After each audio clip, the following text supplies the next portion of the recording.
Oi, crianças lindas! Oi, meus amores! Estamos de volta à nossa sessão Valores e Virtudes. Vou contar a historinha para vocês da Bíblia. É a história mais linda do Antigo Testamento. Nós vamos utilizar Bíblia em ação. A Bíblia em história em quadrinhos, tá bom? Era uma vez...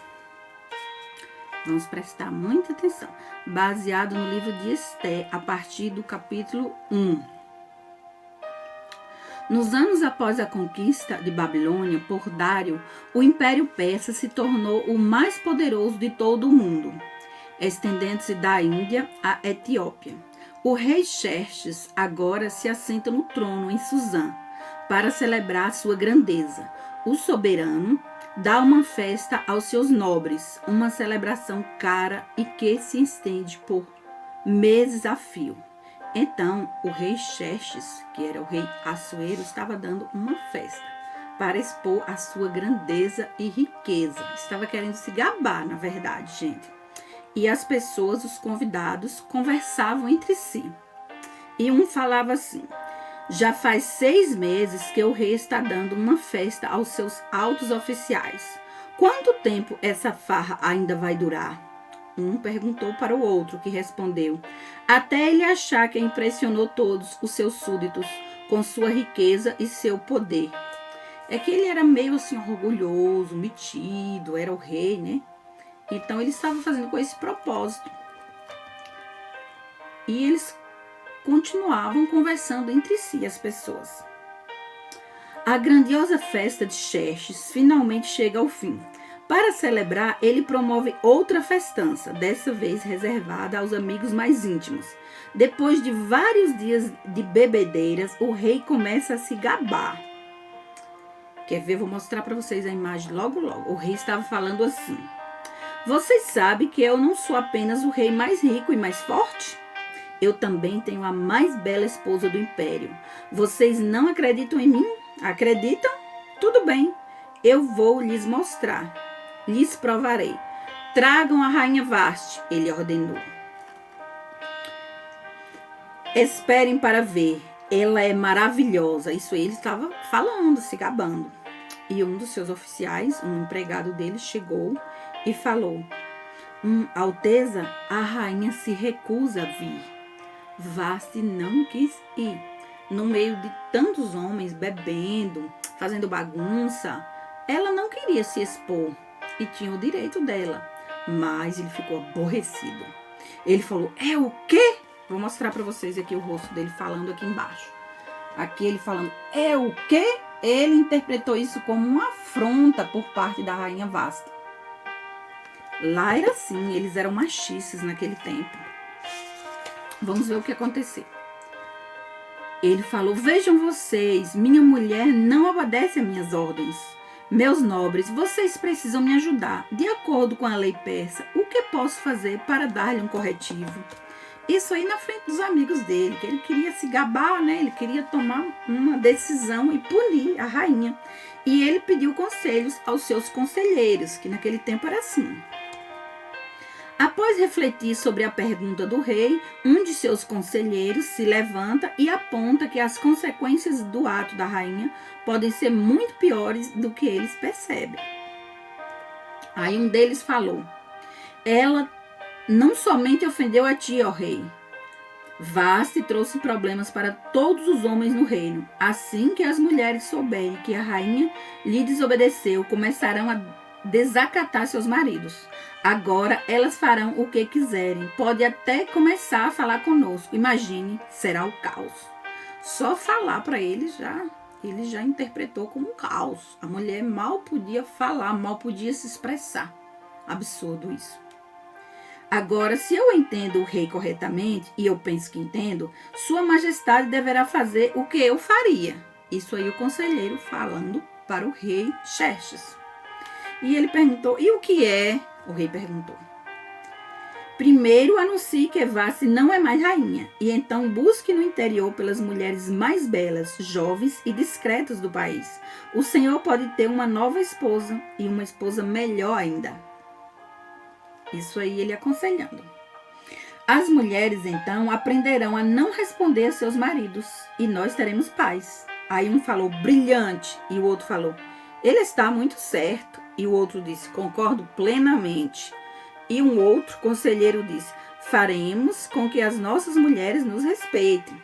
Olha como eram machistas esses homens. O rei, então, expulsa sua rainha e promulga um decreto. Vá-se não é mais rainha, e todo homem deve ser rei em sua própria casa. Depois que os efeitos do vinho e a sua fúria passam, o rei Xerxes começa a sentir falta de Vasti. Ele então se lembra da atitude que ela tomou e do que ele havia feito. Então, como ele gostava dela, depois que passou o efeito do vinho, olha aqui as imagens, meus amores, ele ficou reflexivo, pensando, sentindo saudades dela. Ela era muito linda, né? E a esposa faz muita diferença na vida do marido. E ela não tinha o costume de desobedecer, mas naquele momento, naquela situação, ela não queria ir. E ela estava correta. Ela não queria se expor na presença de tantos homens bêbados. E ele só queria mostrar que tinha uma mulher belíssima. Então ele lá, todo triste, cabisbaixo, sentindo saudades dela, entrou um conselheiro e falou assim, Alteza, sei o que fará com que sinta melhor. Nós lhe traremos as mulheres mais belas do reino. O Senhor pode escolher a sua favorita para ser a nova rainha. E aquela que escolher será ainda mais bela que Vasti. O rei, que é bem volúvel, agradece. Obrigado pelo conselho, ele disse. Há um judeu chamado Mardoqueu, que trabalha nos pátios da capital Suzã. Ele tem uma prima chamada Esther. Os pais de Esther morreram quando ela era muito jovem, de modo que Mardoqueu a criou como a sua própria filha. Agora que está crescida, Esther é uma bela mulher que impressiona todos que conhecem. Quando todas as belas mulheres do país são reunidas no palácio do rei, Esther está entre elas, que ela se chamava, na verdade, Hadassah. Aí o primo dela falou, não tenha medo, minha querida, você será bem tratada no palácio, mas não deixe que ninguém saiba que você é judia. Então o tio dela estava aconselhando ela, porque ele ficou preocupado, ela deveria se proteger no meio de tantos idólatras, então ela não deveria falar a sua origem judia. E ela, sempre submissa, obedeceu ao seu primo. No palácio, as jovens são trazidas diante de Hegai, o servo que tem a responsabilidade de conferir se todas as candidatas são realmente belas. Então, Hegai está lá olhando e dizendo, gente, eu preciso dar um trato em vocês, mudar o visual. Veja que era o primeiro concurso de beleza da história. As mulheres aqui em fileiras, todas belíssimas, e Hegai observando todas elas. Vamos ver o que aconteceu. Esse foi o primeiro concurso de beleza da história. Primeiro, nós teremos 6 meses para tratar sua pele com as mais finas loções e óleos. O rei Xerxes não suporta espinhas, Hegai falou para as moças. Então, teremos outros 6 meses encontrando o perfume mais apropriado. Também ensinaremos vocês a fazer uma maquiagem que realce melhor o rosto. Então, e somente então, vocês verão o rei. Aí, se o poderoso Xerxes gostar de alguma de vocês e lembrar o seu nome, essa será sua nova rainha. Mas eu devo dizer que mesmo depois de todos os meus tratamentos de beleza, o rei nunca lembrou o nome de nenhuma das candidatas. A despeito da sua opinião negativa sobre as jovens, Hegai fica imediatamente encantado com Esther. Você tem a graça e a inteligência que nenhuma dessas outras garotas tem. Estou designando 7 servas para atendê-la pessoalmente e você terá o melhor quarto do palácio. Hegai falou isso para Esther.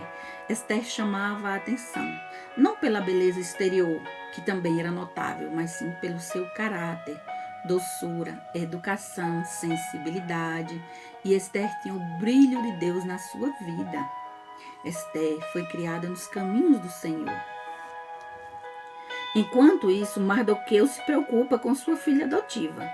Todos os dias ele anda no harém, esperando ter notícias de Esther. Ali fez amizade com guardas que permite que ele circule próximo à parte do palácio destinada às mulheres. E um guarda falou para ele: não se preocupe, hebreu, todos no palácio amam Esther. Ela é um brilho, uma estrela nesse lugar.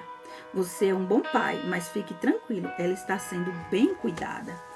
Aqui tem Hegai falando com Esther. Nesse finalzinho aqui é Esther. Na gravura mostra uma mulher morena, de cabelos longos, muito linda. Finalmente, depois de um ano de tratamento de beleza, Hegai pensa que Esther está pronta para ser apresentada ao rei. Ele falou para Esther: há alguma coisa que você queira trazer com você, Esther? E ela respondeu: farei como me orientar, Hegai, confio em você. Hegai falou para Esther: doce menina, apenas seja você mesma com o rei. Não fique nervosa. Todos no palácio estão torcendo por você. Você é uma moça especial. E aí Hegai pensou: se há alguém que possa agradar o rei e obter o seu favor, esse alguém será Esther. Eu vou mostrar para vocês Esther aqui. Essa morena aqui, com essa roupa rosa.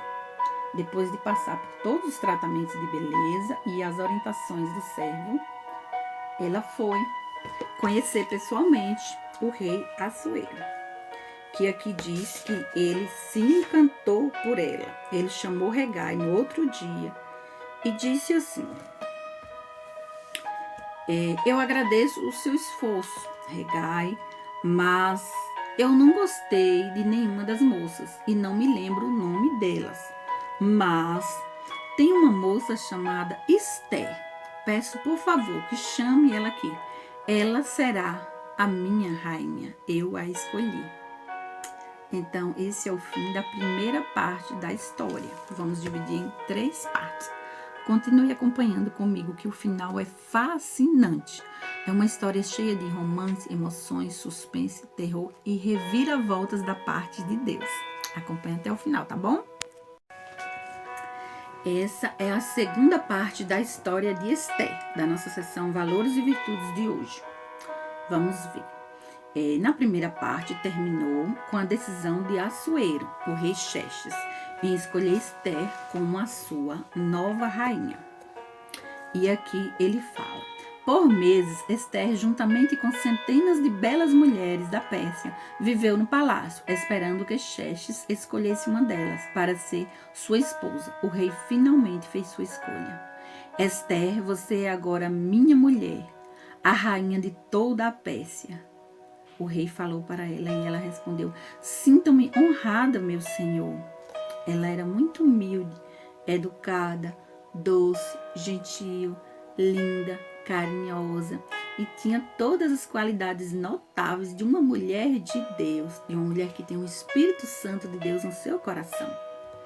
Esther, no entanto, manteve por esse tempo todo sua origem em segredo. Jamais disse uma palavra sobre seu pai adotivo, Mardoqueu, um oficial judeu da cidade. Secretamente, ele costuma ir aos muros da residência das mulheres da corte saber notícias de Esther. Ele ficava preocupado, normal. Estou tão orgulhoso e feliz por você, mas lembre-se, embora seja rainha, agora não deixe que ninguém saiba que você é filha de Israel. Isso aí era o tio falando para Esther. Certa noite, ao sair do jardim de Esther, Mardoqueu ouve 2 servos do rei cochichando. Um falava assim: nosso plano não pode falhar. E o outro falava: não vai falhar. Amanhã, a essas horas, o rei estará morto e ninguém saberá quem o matou. 2 servos estavam planejando assassinar o rei para tomar a coroa, para tomar o lugar dele. Mardoqueu rapidamente enviou um recado a Esther, denunciando a conspiração. Naquela mesma noite, Xerxes manda chamar a rainha aos seus aposentos. E aí, Xerxes disse: por que você parece estar preocupada, minha linda? Isso lhe trará rugas. Imagino que ele estava preocupado com a beleza dela, né? E ela falou: meu rei, 2 de seus servos planejam matá-lo. Veja, aqui ela está sendo coroada, nessa parte de cima, e aqui embaixo os 2 conversando. Esther gostava muito dele, muito. Ela o amava também. E ele era apaixonado por ela, estava encantado com sua beleza, doçura e sabedoria. O rei Xerxes investiga e descobre que o relato de Esté é verdadeiro. Ele faz com que os guardas tragam os traidores à sua presença.